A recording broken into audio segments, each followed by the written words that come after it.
मैंने कहा अखबार में टीवी में जीत सकते हैं पर गांव में धूल उड़ गई है।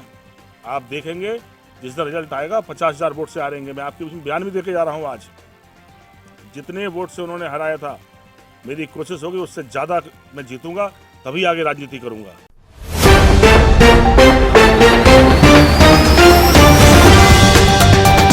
गरौठा में बसपा को बड़ा झटका, अनेकों लोग बसपा छोड़ सपा में हुए शामिल। दीप नारायण ने प्रेस वार्ता कर दी जानकारी। नमस्कार, आप देख रहे हैं प्रतिनिधि मंथन। विधानसभा गरौठा में विधानसभा चुनाव को लेकर सभी पार्टियों के बीच घमासान चल रहा है, परंतु वर्तमान में भाजपा एवं सपा के बीच घनिष्ठ मुकाबला देखने को मिल रहा है। इसी बीच समाजवादी पार्टी में अनेकों पार्टियों के लोग लगातार शामिल हो रहे हैं, जिसमें आज सपा प्रत्याशी दीप नारायण सिंह यादव ने प्रेस वार्ता करते हुए जानकारी दी कि अनेकों लोग बहुजन समाज पार्टी को छोड़कर समाजवादी पार्टी में शामिल हुए।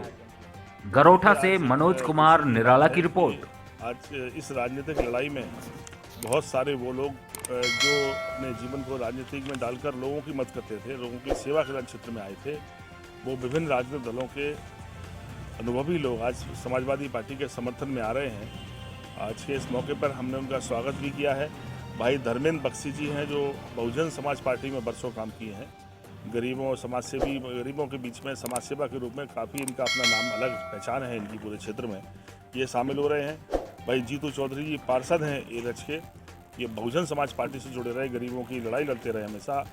इन्होंने देखा कि समाजवादी पार्टी गरीबों का नेतृत्व कर रही है, इसमें शामिल हो रहे हैं। राजेंद्र रजक जी पार्षद हैं, वर्तमान पार्षद हैं दोनों लोग, ये एलएच नगर में ये भी शामिल हो। रमेश ठाकुर जी, मान सिंह कोरी जी, अभिलाषा राणा जी पार्षद हैं, ये भी 3 पार्षद। और ये सारे लोग जो बहुजन समाज पार्टी में काफ़ी दिनों से काम कर रहे थे, आज समाजवादी पार्टी में शामिल हो रहे हैं। हम इनका स्वागत करते हैं, अभिनंदन करते हैं और हम इन्हें विश्वास दिलाते हैं कि जो सफर राजनीति का आपने शुरू किया था गरीबों की मदद का, उसको हम सब मिलकर पूरा करेंगे और कोशिश करेंगे उनकी परेशानियाँ कम करें। जहाँ तक राजनीति की बात है तो फिर वही बात दोहराता हूँ मैं कि राजनीति सिर्फ किसी को बनाने के लिए चुनाव नहीं है, बल्कि ये कोशिश है कि हम लोगों की परेशानियों को कैसे कम करें। समाजवादी पार्टी ने बजट का 70% पैसा गांव पे खर्च किया, जिसके परिणाम गांव में दिखाई पड़ रहे थे कि डॉक्टर अम्बेडकर ग्राम बन रहे थे, लोहिया ग्राम बन रहे थे, जनोसर मिश्रा ग्राम बन रहे थे। अखिलेश यादव जी का विजन था कैसे हम लोगों की तरक्की की वजह बने, बजट का ये पैसा उनकी तरक्की की वजह बना दें। इसलिए लैपटॉप लेकर आए, 17 लाख लैपटॉप बांटे। कन्या विद्याधन 1200 करोड़ रुपये किसान की बेटियों को दिए, पढ़ाने की कोशिश की, उनको फीस माफ की उनकी। 55 लाख महिलाओं को पेंशन का इंतजाम किए। आप देख रहे हैं सामने कि अगर फ़र्क देखेंगे सरकार का, तो उस सरकार में हम लोग मांग रखे कि बांध हमारी जीवन की ज़रूरत को पूरा कर सकती है, परेशानी कम कर सकती है। वर्षों के बाद एरच का बांध बन रहा था, 700 करोड़ रुपए खर्च हुए उस बांध के निर्माण में, और आज पिछले 5 साल से बांध का काम बंद पड़ा है। एरच से लेकर मौरानीपुर की सड़क 142 करोड़ की बनी, वो समाजवादी सरकार में बनी। हम लोगों ने सड़कों के जाल बिछाए। वहीं आप देख रहे हैं बड़वार को भरने की योजना भी लेकर आए। गुरसराय से लेकर कोटरा की सड़क, गरौठा से लेकर मौरानीपुर की सड़कें, चिरगांव से लेकर हमीरपुर को जोड़ने की सड़कें हों, मॉडल स्कूल बामपुर में हो, ITI गरौठा में हो, या GIC हम लोग खड़ौरा में खोले हों, या मॉडल स्कूल मोट के पास खोले हों, हर क्षेत्र में शिक्षा से लेकर स्वास्थ्य सेवाओं को बेहतर किए सब जगह। तो मैं कह सकता हूँ कि मैं सवाल मेरा इस वजह बताने के पीछे ये है कि जब बजट 5 लाख करोड़ तक पहुँचा, तब ये योजनाएँ बंद थी, तो पैसा कहाँ चला गया।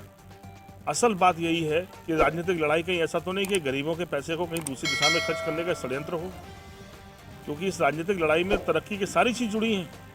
वोट भी उनका, नोट भी उनका। बस जनता इतनी होशियार हो जाए कि अपने वोट, अपने नोट को अपने ऊपर खर्च करा ले, अपनी तरक्की पर खर्च करा ले, तो बहुत सारे समाज में बदलाव ला जा सकते हैं। मैंने कहा दल की असलियत जानना है तो बजट पर ध्यान देना पड़ेगा।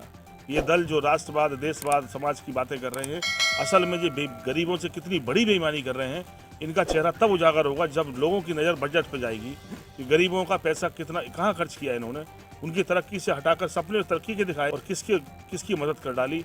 जब तक गरीब, किसान, मजदूर, गांव के लोग इस दिशा में नहीं जाएंगे, तब तक विकास से दूर खड़े रहेंगे। मैं कह सकता हूं मेरी कोशिश होगी, जिस तरह का माहौल है, हर वर्ग, अब लोग जाति वर्ग के नाम पर लड़ने वाले नहीं हैं, अब बेवकूफ़ बनने वाले नहीं हैं, तरक्की की लड़ाई में शामिल होना चाहते हैं। इसलिए विभिन्न राजनीतिक दलों के लोग आज समाजवादी पार्टी में शामिल हो रहे हैं और जिस तरह का माहौल है, इस समाजवादी सरकार बनने जा रही है।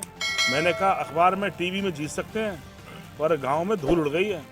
आप देखेंगे जिस दिन रिजल्ट आएगा 50,000 वोट से हारेंगे। मैं आपके उसमें बयान भी देके जा रहा हूँ। आज जितने वोट से उन्होंने हराया था, मेरी कोशिश होगी उससे ज़्यादा मैं जीतूंगा, तभी आगे राजनीति करूंगा।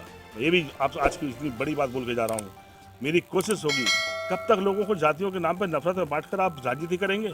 आप बताइए, आपने डेवलपमेंट के लिए क्या काम किया? आज सरकार ने सारी योजनाएं बंद कर रखी हैं। तो मैंने कहा लोगों का रुझान बदला है, लोग अवेयर हुए हैं, समझदार हुए हैं, राजनीति को समझने लगे हैं।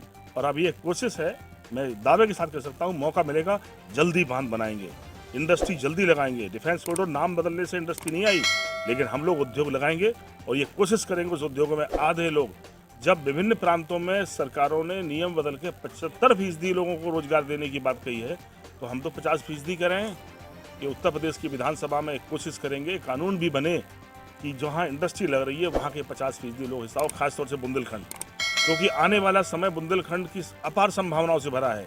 प्रदेश में जगह नहीं बची। आप उरई के बाद चले जाओ और जाके बिहार के बॉर्डर तक पहुंच जाओ, एक जिले से एक गांव से दूसरे गांव मिल गए, 10 एकड़ से बड़ी जगह नहीं दिखाई पड़ रही है। पश्चिम बहुत महंगा है। संभावनाएं बुंदेलखंड से हैं और इस बुंदेलखंड की अपार संभावनाएं हम लोग पैदा करके या यूनिवर्सिटी बनाकर सब चीज़ों में काम करेंगे। ज़िंदगी कैसे सरल हो, अच्छी हो, खुशहाल बने, ये कोशिश करेंगे।